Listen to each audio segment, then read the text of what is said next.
আমাদের আমাদের একই সাথে সাথে ভারতের সাথে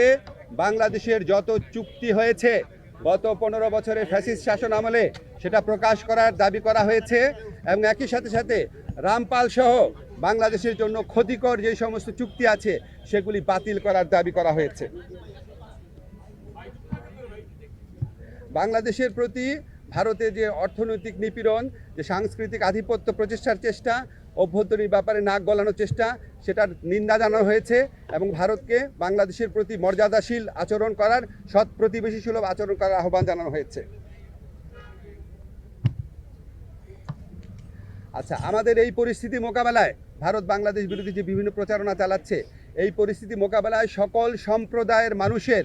ভূমিকার প্রশংসা করা হয়েছে এবং সাম্প্রদায়িক সম্প্রীতি যে কোনো উস্কানির মুখে অটুট রাখার প্রত্যয় ব্যক্ত করা হয়েছে।